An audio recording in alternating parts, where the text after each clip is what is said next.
Andrew Hutchings here, still not a licensed physician, still never giving medical advice, still looking for a glass of water.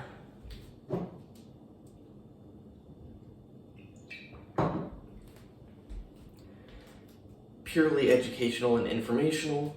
So what is opiate or opioid withdrawal like? And just in case anyone's interested, what's the difference between an opiate and an opioid? Are they two different words? Is someone mixing up the words? What's going on there? It's simple. Opiates are from the opium poppy. Opioids are synthetic or semi-synthetic derivatives of opiates. Regardless of whether it's opioids or opiates, or originally I had opiates on this hand and opioids on that hand, the withdrawal is going to be pretty similar, although certain opioids like fentanyl, which is much more potent and stronger, those are two different things, by the way, than natural opiates. It's going to have a much more severe and a little bit different withdrawal. I've had a lot of injuries in my life. I've had to use a lot of painkillers. I've gone on them and off them many times, and I know many other people that have.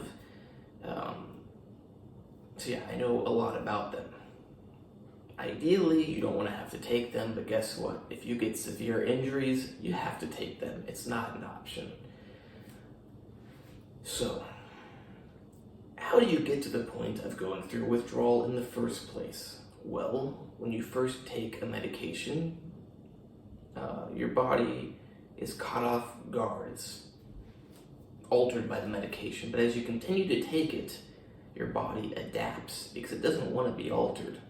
So for example, with opioids, I'm just going to say, if I say opioids, just know that I mean opioids and opiates. If I say opiates, know that I mean opiates and opioids. I'm going to use the two words interchangeably. So they bind to opioid receptors in the brain, which enacts their properties of, well, number one, reducing pain and calming down the body. Sometimes I'll be very scientific, sometimes no. I think that it's kind of not useful to be overly scientific, and I'm going to stop doing so much explaining. But yeah, they calm down and slow down bodily processes, including your breathing and your heart rate, but primarily your breathing. Like, heart rate really doesn't lower that much, and they reduce the sensation of pain. So the body, when it's got all these molecules, the brain and body, all these molecules floating around, it realizes that it can reduce how much they're changing the body. So these are the molecules, by reducing how many receptors they can bind to. So the body starts getting rid of your opioid receptors. But the opioids still work because you got so many of them, so much more than your natural amount. Now the thing is, if you stay on them long term and your opioid receptors, you've got so many less of them, you go off of them, and now your natural production of opioid molecules is not going to be enough when binding to that small amount of receptors to keep your body at like normal baseline levels of pain and bodily activity. So when you go off of the opioids or opiates, you're going to go through withdrawal before your body starts producing more receptors again and increases its production of the natural opioid molecules, because it's also going to reduce its amount of natural opioid molecules. It's going to reduce both things because it wants to reduce overall opioid activity in the body when you're introducing one from outside, exogenously. And it takes a while for your body to increase the receptors and increase natural production again. During that time, you're going to go through withdrawal. That withdrawal, depending on your dosage, of course, and which opioid, like taking a bit of codeine for a month is going to be different than taking a lot of fentanyl for a year. It may be as mild as simply feeling like a little bit sick, a little bit cold and chilly. You're a little more sensitive to things, like you feel pains a little bit more, but it might be as severe as like You stop taking it, and you're gonna vomit and keep vomiting and keep vomiting and dry heave and dry heave and dry heave. And some people also get diarrhea that just keeps going, and you're gonna be freezing and sweating and feeling extremely sensitive to any sensations of touch or pain. And the best way to put it is you cannot get comfortable. When you're in opioid withdrawal, you cannot get comfortable. And when you try to sleep at night, your bed is going to be drenched. It's going to be like a water slide, or maybe more similar to like if you were a little kid and like you laid down like plastic something, maybe like trash bags, and you put water on it and you slide on it. Think of that. That's what your bed's going to be like. Not too fun, because you're also freezing cold, and then you're going to be wet with all that sweat. So you gotta put like towels on your bed, and then you gotta like take the towel off, put a new towel on. Not fun.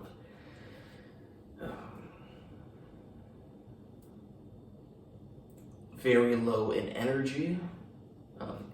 It's ironic because you would think, well, opioids, they make you like more relaxed and like slow down bodily processes when you're on them.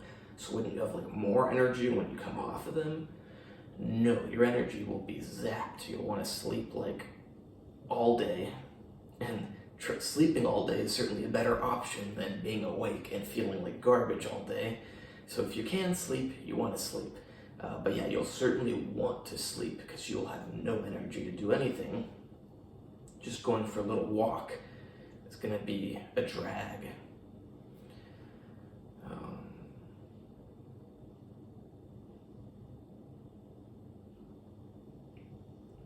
How long does it last?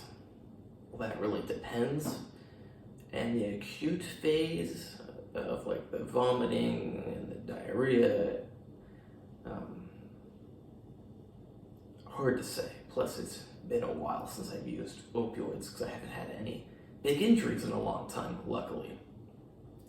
But that very acute phase, I personally felt that the first day that they're like fully out of your system, so not the first day that you stop, but maybe like the next day, that's when it's the worst.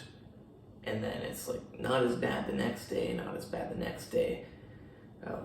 But you're gonna certainly have strong withdrawal for a week or 2 or 3. It can really drag on, but that acute, just constant vomiting, it's primarily going to be the first day that they're all out of your system. Now, an issue that some addicts have is they will run out of their stuff. They'll go through that acute withdrawal, then they'll get more stuff, they'll take it, then they'll run out. Go through with that like first worst day of withdrawal, and they keep going through that. So, you could be better off if you just didn't get more, but I mean, that's what makes them an addict, is they want to keep getting more, and they're gonna, it sucks to be an addict because they're gonna like, take some, run out, feel like garbage, take some, run out, feel like garbage, and just, or, like maybe they have a lot of money and a lot of access to them, and they just keep taking them, and they never run out. But typically addicts are gonna run out and go through withdrawal, and then get more, and run out and go through withdrawal, because they can't ration their stuff too well. A rational person is able to ration their opioids well because they know, I need to take this many milligrams on this day, this many milligrams on this day, this many milligrams on that day. Whereas an addict, they're gonna just do it all at once. Doesn't matter if they run out early. Yeah, they don't have the self-control to ration their medication or their whatever you want to call it when it's not being used for pain. So why is opioid withdrawal so hard to get through? The number one reason, in my opinion, is because why would you want to go through withdrawal if you don't need to? Think about that. why feel like garbage if you can just take more opioids and not feel like garbage? So if you don't have a good reason to not take the opioids, I mean, everybody has a good reason because it screws you up to be on them, but typically when you're on them, you don't really realize that as much, especially if you've been on them long term. So you're generally not thinking, I'll be a lot better when I get off them, but you might. But most people, they're not gonna maybe start to stop taking them, and they're gonna feel bad, and they're gonna be like, this doesn't feel good, and they're gonna just take them again. And they're gonna go, why should I stop taking them if I'm gonna feel bad? I can easily just take them and everything's fine. So you need to have some sort of reason why you should stop taking them, whether it's fully realizing that you're gonna be better off without them, or because you need to maybe get a job, and if you're using them illegally, then you're gonna not be able to have your job. But yeah, especially if you're using them with a prescription and there's like no hindrance to taking them, you gotta realize, I need to be off this for myself, for my family, and you just gotta stop taking them.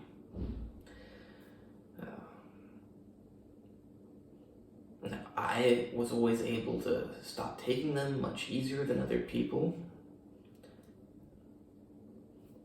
Just how I am. I'm able to push myself to do things better than other people.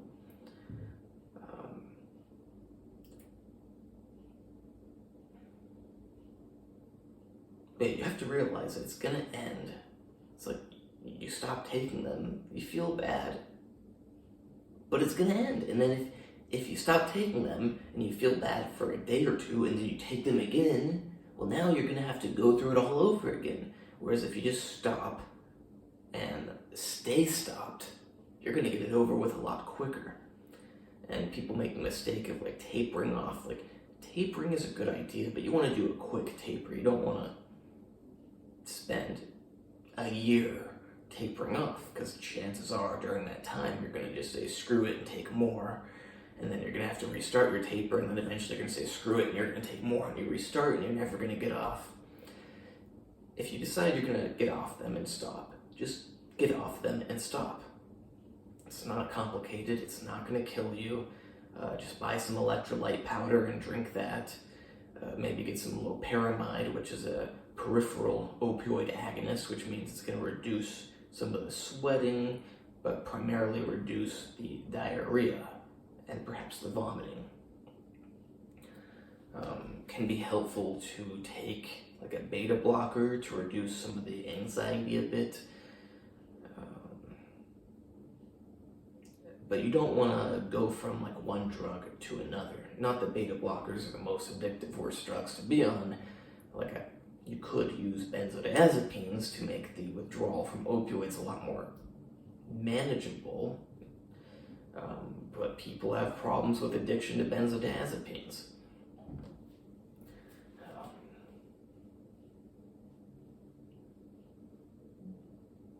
Ideally, it's not cold when you come off opioids, because you're going to be freezing regardless of the temperature. So if it's cold on top of that, you're going to be really freezing. It's nice to Viagra. That will open up your blood vessels, help you get some blood flow. Your skin won't be as clammy, it won't be as cold. Viagra is certainly helpful. I actually have a video on mitigating the withdrawal from opioids. You can search for it. But yeah, just Viagra to open up the blood vessels, some loperamide to keep your body from freaking out when it goes without the opioids. Little bit of benzodiazepines or beta blockers, but at the end of the day, you can just come off the stuff. It's not going to kill you. You're going to feel bad, but it's going to end. And you can look at it as a new experience. I know this is an unusual mindset, but it's it's kind of interesting and enjoyable to go through opioid withdrawal. You don't get to do that every day. It's not every day that you get to have all these cold sweats and lack of energy.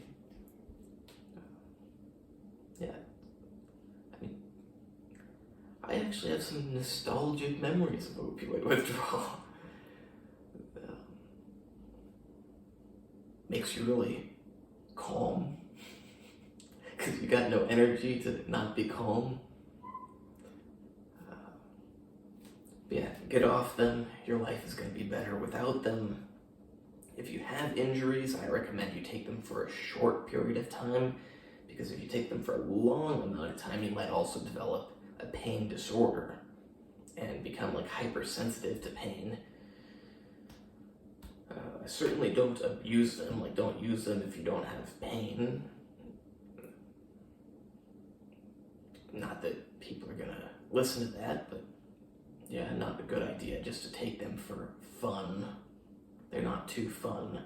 You can have a lot more fun just drinking a few beers with your friends than taking some opioids. Pretty much anything is more fun than taking opioids, like weed even.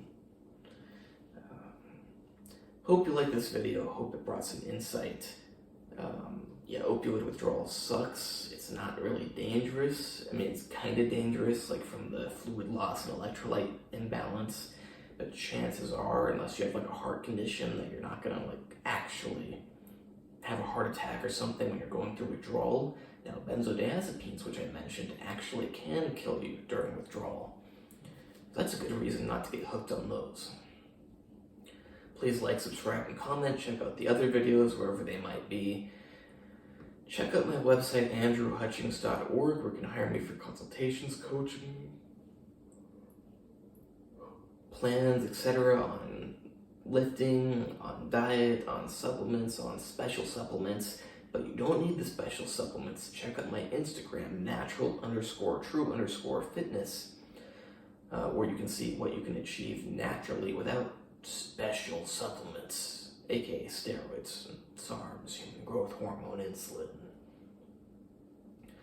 But if you are going to do that, it's good to talk with someone who's very knowledgeable about the human body. But of course, I can't give medical advice because that would be illegal without a medical license. So I can just give you medical information and be like, well, this will probably do this, but it's up to you whether you want to do that or not.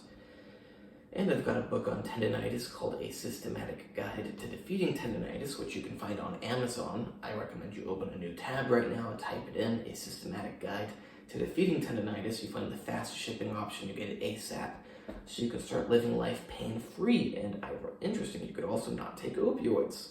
Tendinitis actually can get very bad, so I recommend you get rid of it ASAP, start enjoying life again. Please like, subscribe, and comment.